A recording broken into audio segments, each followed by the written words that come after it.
Nation. Welcome back, everybody, to our third episode of Cinema Files. Today, we've got a very special guest, Mr. Dryden. Thank you. Glad to be here. Anybody who's had his class, I know, just loves Mr. Dryden. I had him sophomore year. Mm-hmm. I mean, me and Riley are juniors now, and we both had him. And we have, yes, awesome memories from his class. But he teaches U.S. history? No, world history. World history? World history exclusively, World history. yeah. Didn't you take the class? Yes, my bad. But the film we'll be discussing today is 1917, which his world history classes and many other history classes at this school have watched. So, Mr. Dryden, I know we were just talking to you about this, but how would you attest to the historical accuracy of 1917? Well, 1917 is based on real events, but like a lot of other historical movies, there's a lot of drama involved, right? They add in extra characters to make it easier to follow, but they, in general, tell the story of key events in different wars, different periods of history. But they use it with the people, like movie stars, that sort of thing, that people recognize and can identify with in order to tell the story. It makes it more interesting. It makes a wider audience rather than a boring documentary, that sort of thing. Absolutely. And I know some of the film techniques they used to use this movie. One of the most iconic is the fact that they filmed it as if it were one shot. Right. There's other movies that do that too. Dunkirk tried to do that as well. Absolutely. And it makes it kind of difficult for the people watching the movie. If you don't really understand the story and what's going on, it can make it difficult to follow. I found Dunkirk that way. I found Dunkirk to be difficult to follow if you didn't know the story. But 1917, I thought it was really well done. I thought up until the point where Schofield gets shot in the head, or just grazed shot and gets knocked unconscious. It's all one shot. I thought it was very well done. It's impressive. Didn't you say the longest shot's like 8 minutes straight? Yes. Of just, that's so difficult to just choreograph, and then all the actors. Oh, it's so interesting. I love that. Yeah, I can't imagine how difficult it would be to do the script for that. I mean, if you're trying to do one shot, and then if people make mistakes, you have to go back and edit it, how to make it look that smooth. They did a really good job doing that. They probably had to go through so much rehearsal just for those scenes, too. And it's such a large, there's scenes with such a large ensemble cast. I think of the one at the very end, where he's running to get to the Benedict Cumberbatch General, I forgot his name. And Colonel Mackenzie. Colonel Trying Mackenzie. to get to Colonel Mackenzie, yeah. Colonel Mackenzie delivered the message. And there's some people running outwards. And I think you said that one of the, like, whenever he gets ran into, that was not planned. Several soldiers collide with him in that scene. Yep, that whole thing was really unscripted. And so when he fell down those couple times, they had the collisions, that was all unscripted. But also some of the most, like, beautiful and, like, impactful scenes, like even him getting knocked down, those only come from unscriptness because it's such real pain. Oh, that's a good point. Yeah, they're definitely feeling real pain. And before we get too far into it, I wanted to give a little bit of exposition for this movie. For anybody who may not have seen 1917, the story follows two privates in World War I, Private Schofield and Private Blake, as they try and cross the front lines to deliver a message to not attack to Private Blake's brother, who is in charge of the other sector of the army. Right. Yeah, it's one of those things where back in that particular time there were no radios. Radio existed, but it wasn't, at the time, wasn't practical for soldiers to use. The same thing with telephones and telegraphs. The lines would get cut, that sort of thing. And so sending messengers was generally the way that things got done in that particular period of time. Even in World War II, you see a lot of that. Messengers, the life expectancy of messengers was relatively low because they were key targets for both sides. Even in comparison to the other soldiers? Yeah, absolutely. Because they were exposed, because they were traveling from point to point to try and get information across, and since everybody knew that that's the way that information was passed, they were a good prime target. In World War II, telephone line operators, the guys that would drag the telephone cables from place to place to try and maintain communications, they were a key sniper target. That's one of the things that people specifically looked for. So anything that you could do to limit communications for the other side, it made you a prime target. Would they send people in like groups of 3 maybe? Because that's a small group, but it would still leave people to like get through. Generally in singles and pairs.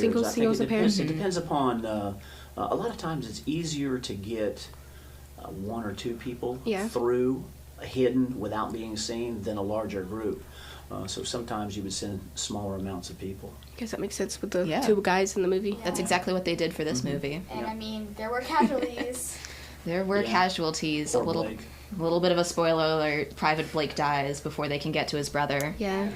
Whenever I started the movie, the first time I watched it, I remember thinking he would be the protagonist, the main character, more than Schofield, because he had more at stake.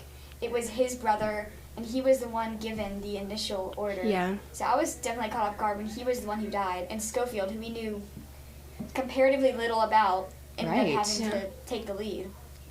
Yeah, that's a good point. That's a good point. But I think movies in general, they try to keep you guessing, right? Like right now I'm using Saving Private Ryan for my class for World War II, and you're surprised at who lives and who dies. You think that the main key characters will make it all the way through, and they don't always make it. So, but that's I guess that's real life, really, when you think about it. Testament to reality. It makes sense for a war movie, definitely, because Blake is comparatively the very noble and brave one. I mean, not really noble and brave, but he has more of the mindset of not exactly pro-war, but more for it than Schofield. Like, you see the medal, how he cares more about medals and everything. Right, and Schofield was the reluctant one. Who died, and because of his kindness, because he tried to help and save that soldier. Mm-hmm. Well, if you remember when they got through Schofield yelling at Blake about, why did you pick me? Why did you pick me? I didn't want to do this.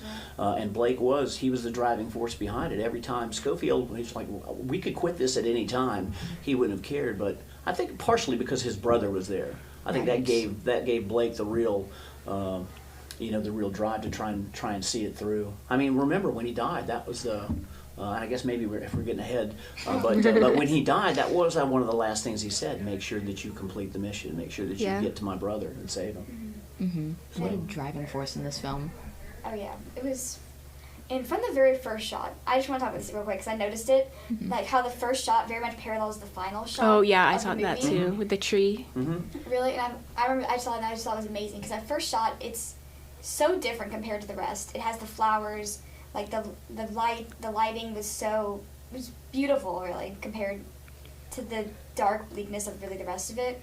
I think really shows how war, what the movie is about, is really just kind of a cycle. You start somewhere and you finish at the same spot and nothing really changes. That's really interesting. I think that's a good take. Yeah, on top of it, in the beginning, like, his helmet was over his face and he was, like, kind of, like, dormant. And in the end scene, he was against the tree and there was no flowers. It was all, like, bare and he had no helmet. He was all roughed up and bloody and he was just, like, grieving. He finally let himself, like, calm down and grieve and feel everything that he's been through in the entire movie. The brutality of war really robbed him of what idealism he had. Yeah, and then it's, like, the really, like, dramatic score, and then it's settling down into, like, the peacefulness of him, like, truly finding what he set out to get. That really raises the question, would you consider this a purely anti-war movie? Or is there a bit more complexity to it? I don't know. I think most war movies are anti-war movies. If particularly the more modern movies that really show the harshness of combat, the results of combat. World War I and World War II were very, very bloody wars, as you guys well know. Millions and millions of people on both sides killed. And so when you see that, when you see the results of war, and especially people that have seen it up close, it puts in your mind that, what you're taught when you're a little kid, when you see little boys in school playing cops and robbers or playing soldier, that sort of thing. War can be glorified in some areas, but once you see it, you see the results of it up close and personal, it completely changes your perspective. I think most soldiers are anti-war. Right? I think the perception in a lot of cases is that military people look forward to that sort of thing. That's what we want to do. We want to go to war. You want to go and quote-unquote kill the enemy. But I think that people that have actually seen it, they don't want that. And so I think that perception of the military people know what it's about. Yeah. They really don't want anything to do with it. They just do their jobs because that's their chosen profession. But I don't think anybody relishes that sort of thing. So that's my opinion. I think most war movies are anti-war in that they show you especially the modern movies that show you that. It's my opinion. And this movie definitely does not shy away from showing all of the brutality of it. No, I remember that part it where he doesn't. put his hand through the guy's chest cavity at the beginning. Yeah. That was As very they begin gory. to cross no man's land, Blake and Schofield have to walk over the dead bodies of people, of horses, of the torn up land. Don't they fall through a body? They do. Yeah, that's gross. And it's just devastating. And then even Blake's death halfway through the movie, the way he dies, there's so much raw human emotion there. And the soldier that kills him dies as well, doesn't he? Yeah. He does. Yeah, the soldier, because Schofield shoots him just a couple seconds after he stabs Blake. But yeah, you're right, that the emotion there where Blake is dying and he's talking about his family and completing the mission, that sort of thing. That's probably, I don't know if I would probably just want to go and just be done and not have that last few minutes of knowing that you're going to die. Knowing that you're going to die, I guess, is bad enough, but it's missing your family and thinking about your family, that sort of thing. Thematically, it just goes so far in communicating that sometimes there are no real winners in a war. Yeah. No, everybody, even if you win, you're going to lose an awful lot of people. Look at the losses of World War I. The winning side lost actually more people than the losing side did. Just millions and millions of young British men, French, the Australians and New Zealanders, all the different groups that were involved on the Allied side. Even America, we joined late, but we still lost over 100,000 young men. A whole generation really was gone from Europe. It's just tragic. Yeah. Adding on to the way that they portrayed really the sadness of it is like when Schofield. Okay, sorry. When he met the Blake's brother in the end, Blake, like, it showed how men in war, they kind of like harden themselves and feel everything on the inside, and you could see the brother's face, how like so much like despair was like seeping into him, but he still had to be a commander, and he still had to keep himself together because they were in the war space, but you could see his face. And you could also see almost the little bit of relief when Schofield, I'm so sorry, jeez. Schofield. No. I can't. Close enough. Okay, when he tells the brother that he will write their mother and like tell her that Blake wasn't alone, I just got really moved by that. I'd like to write to your mother. Tell her that Tom wasn't alone. Yeah, you could see the emotion on his face, and that was a relief for him. So much subtlety, but so much like depth really adds to all of the meeting for me. I remember having to write in your class the letter to Blake's mom. Oh. That was a sad assignment, Mr. Dryden. That was a sad assignment. But, it's like I thought it was an interesting assignment, to try and relay that if you can. For some people, it's not as hard as others. But some of the letters that I read were actually pretty funny. Just because the level of detail that was missed and that sort of thing. Some people kind of got it, but a lot of people didn't. They just kind of went through the motions. It's a hard thing to do. I think, is to capture those emotions of what it would be like to have to write that letter. Having written that letter before is very difficult to do. I mean, going back to the overall brutality of war, I think they convey it very well visually in the scene towards the end where Schofield is alone, Blake has been killed already, and he's running through the ruins of a French city as rockets are crossing overhead. And right. It's the middle of the night, and you can see the fires burning up from the town. And visually, the way that scene has so much impact, the way the shadows are cast as the rockets cross overhead, and he has to interact with who was it, a French girl? French girl, yeah. French girl. She was very young, and her baby. Yeah. Well, I don't think it was her baby. It was a baby that she had found. She's trying to take care of it. Yeah, that was pretty emotional too. I think when the girl could clearly, she did not want him to leave. She wanted him to stay, and he had helped them and gave the baby the milk. Ironically, they had found milk in the middle of nowhere during the movie. But yeah, I thought that was interesting. But you're right. As he's running through there, the fire's burning in the background, the flickering lights going through there, people shooting at him, and him just trying to get away. He's not trying to stand and fight. He's just trying to get through there and stay alive. I thought that was very interesting. And then that leap at the end, going over the waterfall and into the river, that was pretty interesting. It really reminds me of what Colonel Mackenzie said at the end, where this is a war of who's gonna. I don't remember exactly what he said, but this is war who's going to live the longest. Right. It's not going to be clean cut. Yeah, a war of attrition. That's what he was referring to, right? Absolutely. Because what did he say? Something along the lines of, and next week they're going to send me the same message, but it's going to be different. This time it's going to say attack, and we're going to lose the same number of people, and this is going to go on and on and on and on. That's it for now, and then next week Command will send a different message. Attack. attack at dawn. There is only one way this war ends. Last man standing.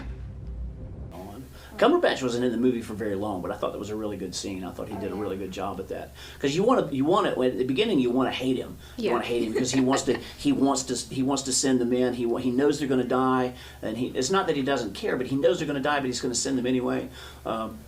But I think that little piece at the end between him and Schofield kind of shows you that he does care. He really cared about his men, but it was just this cycle of do it every day, that war of attrition, just go kill more men, kill more men with no end in sight, that he was just trying to get out of. He wanted to break that. If in any way he could, he was willing to sacrifice it. But yeah, that was definitely a good part of the movie for me. Anyway, I enjoyed that part. The movie is definitely very good at conveying the endless cycle of war, and especially with World War I and how it was in the trenches, and the way the camera followed them was really well, kind of brought you into it, made you feel lost almost. Mm-hmm. Absolutely. I think that's one of the biggest strengths of the one-shot attempt, where they didn't cut the camera they would in any other movie. As you followed behind them through the camera's view, it really felt like you were there in the trenches, feeling all the grime and the disgust with them. It was very. I thought it was well done. I thought it was a really, really good way to do a movie, especially when you're focused on two characters. Kind of like Dunkirk, you're only focused on a couple people, but you go through the entire, and it kind of shows you the war through their eyes. I thought they did a really good job with that. What did you guys think about the at the very end when he's climbing over the bodies? He's climbing over the bodies. And he's getting out of the river, and they show the scene with all of these guys that are getting ready to go over the top, go on the attack. There at the end, what do you guys think about that particular scene? Ooh. I felt like that was one of the most impactful ones, especially since right before it there were the cherry blossoms, like from earlier. Yeah. And there was almost a moment of relief and rest before that final push. Right. It was so interesting. Yeah. Absolutely. And even as he's hearing the soldier from that group sing a hymn to the rest of them right before they have to head off into the war, that moment of silence as he's sitting there against the tree with all the other soldiers and listening to the man sing, it really gives you that space to mourn all the tragedy that's happened so far. And then as they get up to go, you realize this still isn't over. This is a war of attrition. Right. You still have to move on. You still have to keep fighting. Yeah, you pointed out those cherry blossoms because it goes from he's floating down the river really, really peacefully until he bumps up, and it kind of it's kind of a shocker because you don't know the bodies are coming yet, and then he from that very, very peaceful moment in the movie, now he has to face all of the dead floating in the river and climb through them. I thought that was kind of an interesting piece, the way they chose to do that. It's also sort of a callback from the beginning of the movie, because when they're first woken up from the tree in the first scene and they have to go meet General Mackenzie. Aaron Moore. Okay, Aaron Moore. Yeah, General Aaron Moore was the guy in the beginning. Colonel Mackenzie was the guy they were trying to get to. That's all right. And I don't do names very well. But and they have to climb over bodies, and one guy, he's like, whoa, you're climbing over dead people, like, you have to respect them. They just passed away just for this fight. And I think it's really good callback, and especially like foreshadowing, and pulls everything together, and all just like so many dead bodies and like the meaning of them. That they're not just random people that died. And speaking of cherry blossoms and foreshadowing, when they first enter that cherry blossom grove, and all the cherry blossoms are knocked down, and Blake is talking about how his mother had a grove. That was definitely foreshadowing of his death later, you know. Can you elaborate on that a little bit?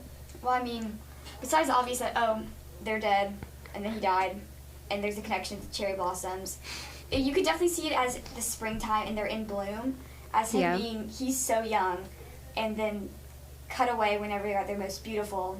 He was taken when he was too young, is how I saw it at least. That's a good point. I didn't think of that. If that makes any sense. Yeah, I got it. He had to be very young, like what? Schofield was a little older because he had a wife and he had children already. So he had probably fought before as well. Yeah, and he was probably probably in his mid 30s? 40s? mid 20s. No, 20s, I don't think he was 20s, 40s. Probably 30s. mid 20s, right? I would think mid 20s. Yeah. You know, maybe middle to late 20s, but Blake appeared to me to be like 19, 20-year-old boy, not very old at all. So It's kind of a side track. We got on the one meme of the guy staring out, like the soldier guy. I can insert an image. You know what I mean?